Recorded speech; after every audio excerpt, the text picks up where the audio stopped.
बिस्मिल्लाहिर्रहमानिर्रहीम। अस्सलामु अलैकुम एवरीवन। आज के इस वीडियो में हम स्टडी करने जा रहे हैं रोमांटिसिज्म को।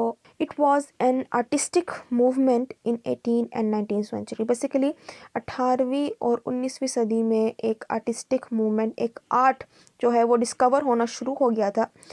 और आर्टिस्ट, म्यूजिशियंस और राइटर्स, ठीक है, आर्टिस्ट भी थे, म्यूजिशियंस भी थे और राइटर्स भी थे। उन्होंने न्यू थीम्स बनाए, न्यू थीम्स को एक्सप्लोर किया। नेचुरल ब्यूटी आई, रॉ इमोशंस, इमेजिनेशन, इन तमाम चीज़ों को आहिस्ता आहिस्ता जो है एक तरह से फ्यूल मिलता गया और ये बढ़ती गई। अब जो मेन करेक्टरिस्टिक्स है रोमांटिक एज की वो ये है कि इंडस्ट्रियलाइजेशन और इनलाइटमेंट के अगेंस्ट थी, ठीक है, और लेट 18th सेंचुरी में स्टार्ट हुई।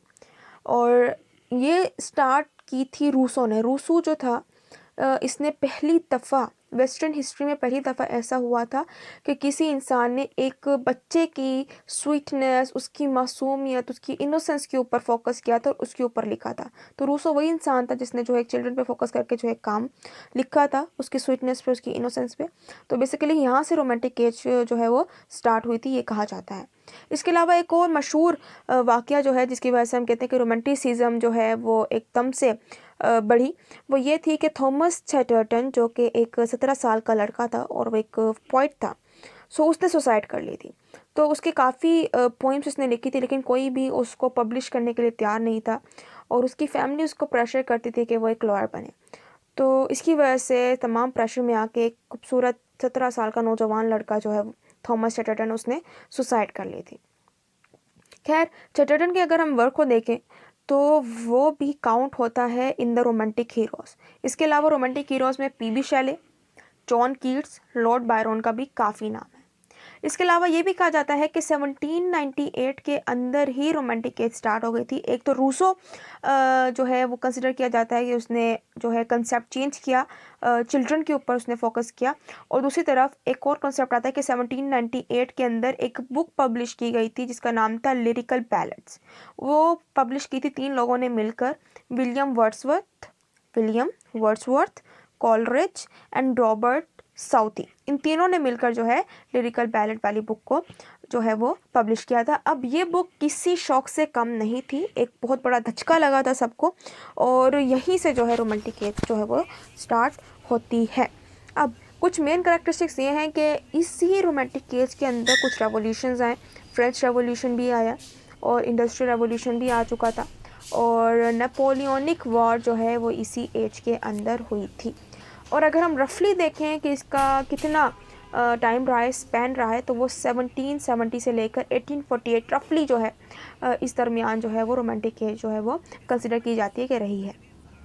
अब कुछ करेक्टरिस्टिक्स जो हैं जो इसको अलग बनाती हैं मुख्तलिफ एजिस से, क्योंकि इसको रोमांटिक एज इसलिए कहा जाता है क्योंकि इसके अंदर स्टार्ट हो गई थी न्यू स्टाइल ऑफ रियलिज़म। इसको रोमांटिक एज इसलिए कंसिडर किया जाता है because there was an appreciation of the beauties of nature. Nature को एडमायर करना, इसकी ब्यूटी को एडमायर करना, इमोशन एक्सेप्ट करना, आर्टिस्टिक क्रिएटिविटी, हर क्रिएटिव चीज़ को एडमायर करना, उसको सेलिब्रेट करना, उससे खुश होना, इमेजिनेशन के ऊपर काफ़ी जो है वो वर्क हुआ।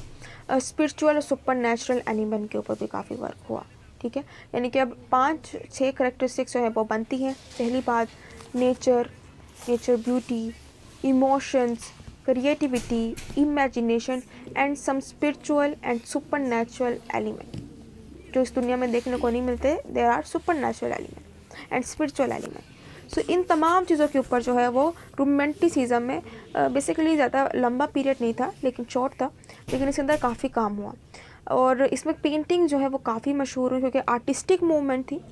और इसके अंदर जो है वो जो मशहूर पेंटिंग है वो है जॉन कॉन्स्टेबल्स की एक पेंटिंग है द हेवन, और थॉमस गेंसब्रो की एक पेंटिंग है ब्लू बॉय।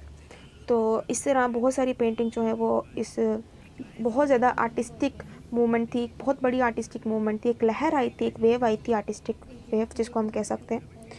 और अगर हम पोइट्स की बात करें तो पी बी शैले जो है काफ़ी मशहूर पोइट है, इसको हम रोमांटिक एज का पोइट भी कह सकते हैं। जॉन कीट्स, लॉर्ड बायरन और विलियम वर्ड्सवर्थ और काफ़ी सारे जो हैं पोइट्स इसके अंदर इंक्लूड हैं जिनके काफ़ी फेमस वर्क जो हैं वो अगर हम देखें तो काफ़ी फेमस वर्क जो है वो लिखे गए।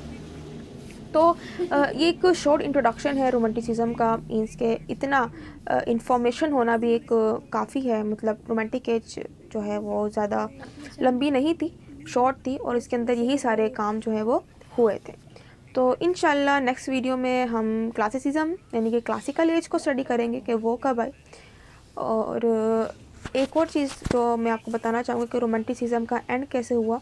एंड इसका हुआ था जब लोगों ने न्यू स्टाइल ऑफ रियलिज़म को जो है वो इसका कॉन्सेप्ट दिया था, न्यू स्टाइल ऑफ रियलिज़म का कॉन्सेप्ट दिया था, और इस तरह से जो है रोमांटिक एरा का एंड हुआ था। मीन्स